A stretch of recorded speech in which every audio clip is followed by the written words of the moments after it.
Cry 5 has the same open-world, choose-your-own carnage approach as the other Far Cry games, except this time you're fighting Christian cultists in the mountains of Montana and you have a dog. Well, technically you could choose from one of 3 companions, with a sniping lady or a plane-flying man your other options, but since there's a button to pet the dog, you obviously have a dog. You can also blow things up, fly a plane, catch fish, punch a cow, all the essentials really, when the game releases in March.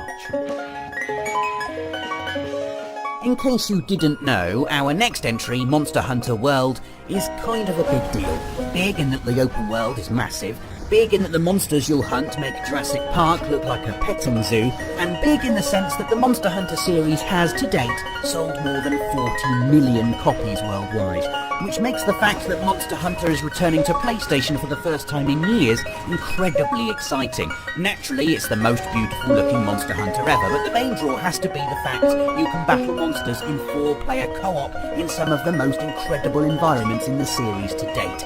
These aren't traditional boss battles with predetermined boundaries. The entire world is your stage and can be used to your advantage. Maybe you'll get up high and mount your enemy. Perhaps you'll snare them with an environmental trap or lure them into the nest of an even bigger monster. The possibilities, much like our excitement levels, are endless.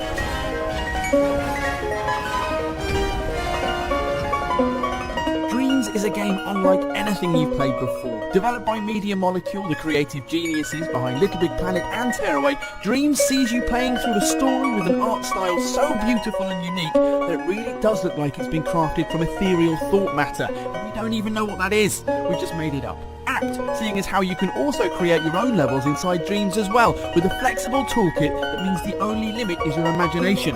We can't wait to see the wondrous places the community takes this game. It's going to be incredible. Coming to both PS4 and PS Vita in February is Secret of Mana, a from-the-ground-up remake of the classic action RPG originally released in 1993. This is massive, one of the most important and critically acclaimed games of its generation. Secret of Mana has held a special place in fans' hearts for over 2 decades. With vibrant visuals, a compelling story, memorable characters, and simple yet effective combat, it's easy to see why. While most top-down RPGs at the time opted for a turn-based system, Secret of Mana went real-time, offering an exciting immediacy that made gameplay fresh and rewarding. And now it's coming to PlayStation in full 3D, in high definition, and with voice acting. Massively exciting for fans who can't wait to play it again, but perhaps even more exciting for those of you who never played it the first time round. Do you remember when Assassin's Creed 4 Black Flag came out and everyone was like, man, I wish Ubisoft would take the ship stuff and just do a Pirates game on its own, and then they did, and that game is Skull and Bones.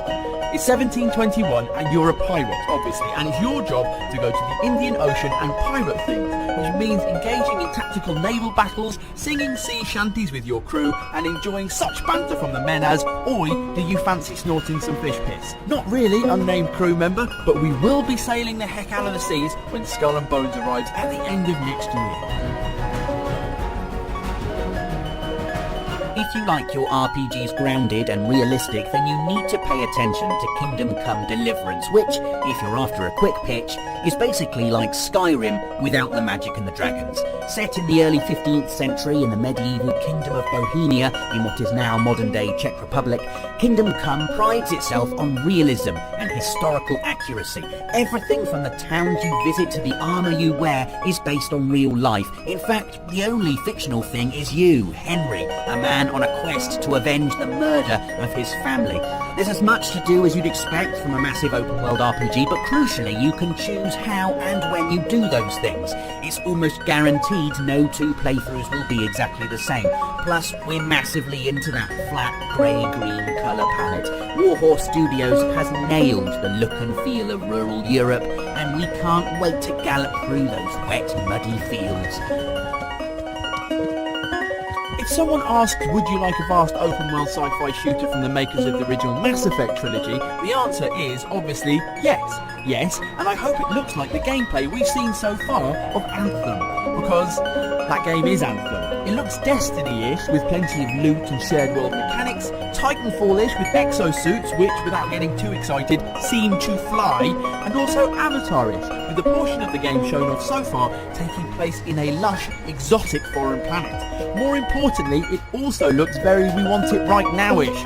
Although for now, we'll have to wait until the game gets a confirmed release. Watching Access, and this is our look at the 20 games you simply must play on PS4 in 2018.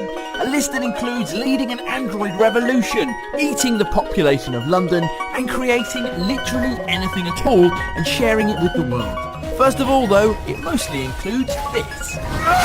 There are of course loads of specific reasons to be excited about the return of God of War, Kratos' beard, which looks like it could take down most of the series' old bosses on its own, the new Norse setting, or the fact that, as revealed recently by director Corey Barlog, the game is shaping up at a whopping 25 to 30 hours playtime. But the most compelling reasons of all are the fact that this is more God of War, the return of one of PlayStation's true big players, and the first time that the series' mix of slick combat, grand settings, and constant fury have been showcased from the ground up on PS4. And it's also the first time we've seen a different side to Kratos from the limb-tearing embodiment of anger. This time his paternal side is a focus, and his journey is as much about being a father to his accompanying son as it is about being a warrior.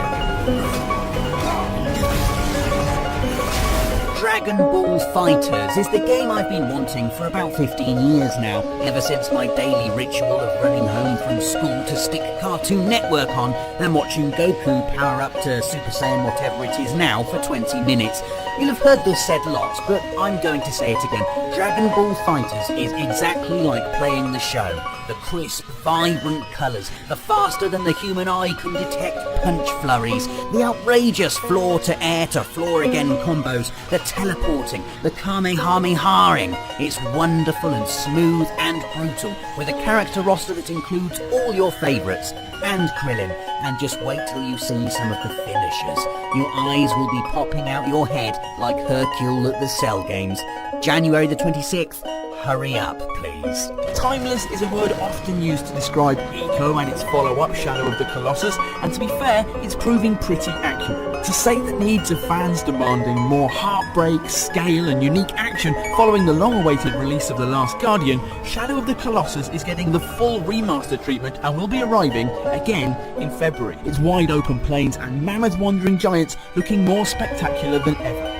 A perfect way to revisit the surest of classics, or a wonderful opportunity to discover something extraordinary. If you're a fan of JRPGs or just things that are brilliant, then you absolutely have to play Ni no Kuni 2 Revenant Kingdom when it launches on PS4 on the 23rd of March. This sequel to one of the most critically acclaimed role-players of the last decade is set hundreds of years after its predecessor, so don't worry if you never played the original. Ni no Kuni 2 is a brand new story with a fresh cast of characters, although series veterans will be familiar with the gorgeous Studio Ghibli-inspired world in which it's set.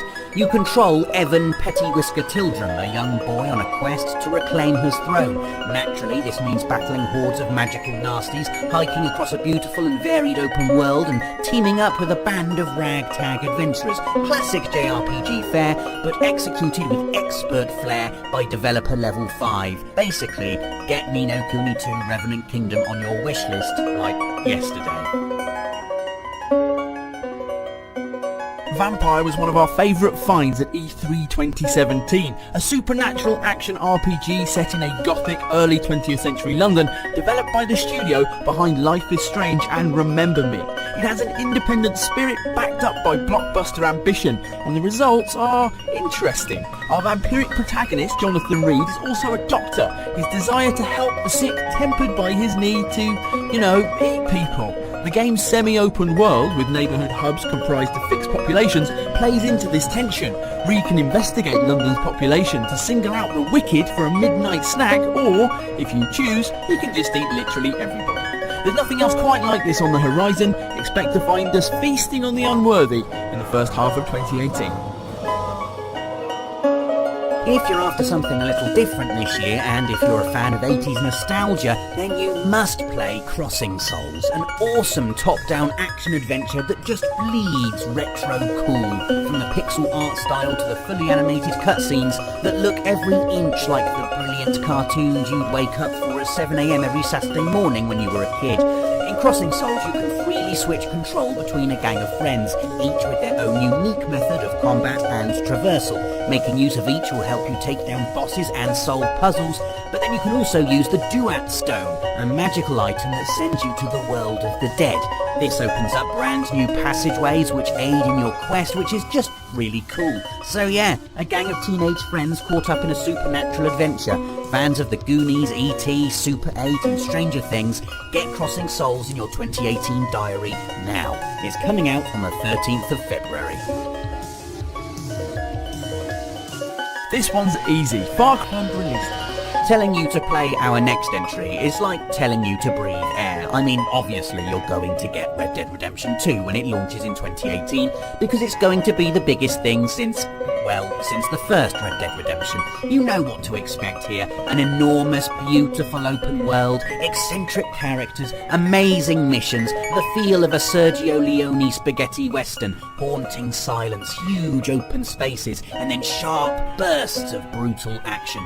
You'll be controlling Arthur Morgan, a member of Dutch's gang, who you'll remember from the first game, an outlaw who looks really good in a hat and who, we're assuming, is handy on horseback and with a revolver. As well as an epic single-player story, there's also the online multiplayer to look forward to, which, if GTA Online is anything to go by, is going to be an absolute life swallower. To say we're hyped doesn't even come close to describing how excited we are for Red Dead Redemption 2. Next on our list is Code Vein, and don't be annoyed when we tell you it's a bit like Dark Souls, which is something a lot of you seem to enjoy these days, because the game really is a lot like Dark Souls, deliberately so. Director Hiroshi Yoshimura is on record as wanting to combine the high-pressure thrill of From Software's game with the deep narrative and anime visuals of his own previous hit, God Eater. Early gameplay suggests he's doing a fine job in a post-apocalyptic setting with touches of vampire mythology, and while Code Vein doesn't have a fixed release date, whenever it arrives, we'll be waiting for it. We're probably jinxing it by sticking it on this list, but Kingdom Hearts 3 is definitely probably coming out in 2018. We sort of promise. I've personally been waiting for this for over 10 years, despite the fact there have been some awesome Kingdom Hearts titles released during that time, introducing cool new characters and a plot more complicated than Quantum Entanglement. But come on, you know they don't really count. We want to know what happens to Sora and Riku and Kairi, to King Mickey and Donald and Goofy. We want new Disney worlds like Tangled and Big Hero 6 and Toy Story and some other unannounced ones that we can speculate about and get ridiculously excited for. We want massive open playing spaces and awesome cinematic combat. Basically, we want Kingdom Hearts 3, and this year, the year 2018 Anno Domini, we're totally, possibly, definitely going to get it.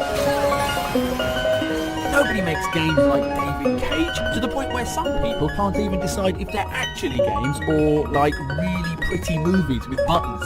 Either way, we're hyped for Detroit Become Human, which sees Quantic Dream's uniquely engaging approach, this is the studio that can make putting on some trousers feel momentous, being applied to a full-on sci-fi scenario as humanity's android help start to break their programming and embark on a sentient revolution. This is not only high on our must-play list, it's also on our must-play again to get the ending we actually wanted list too.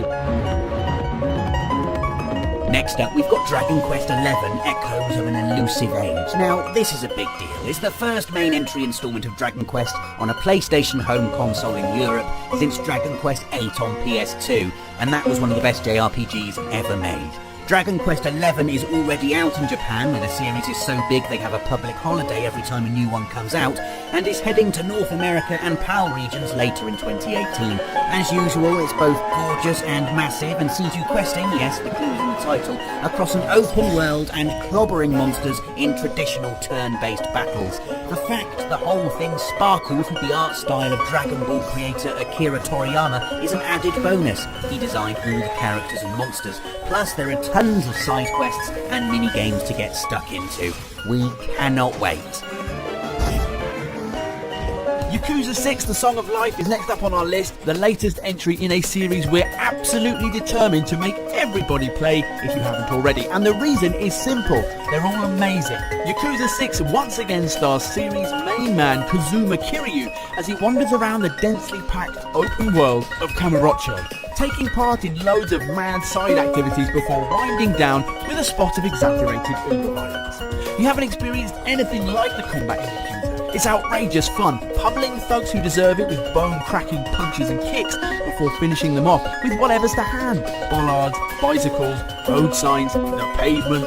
Plus, the story is brilliantly compelling and the characters larger than life and instantly memorable. Don't worry if you've never played a Yakuza game before either. They're easy to jump into and you'll be hooked in no time. So please, for your own good, play Yakuza 6. We're finishing big. Last on our list is Days Gone, the open-world post-apocalyptic action-adventure title from Bend Studio that puts you in the boots and on the growling motorbike of Deacon St. John, a drifter and bounty hunter at the end of the world. The good news is that this particular part of the end of the world is beautiful, made from the tall trees and trails of America's Pacific Northwest. Though the bad news is it's filled with swarming freakers and, often worse, desperate humans. Early gameplay has shown off day-night cycles, weather systems affecting gameplay, flexible approaches to achieving mission objectives, and, of course, a really angry infected freaker bear. And we can't wait to see more.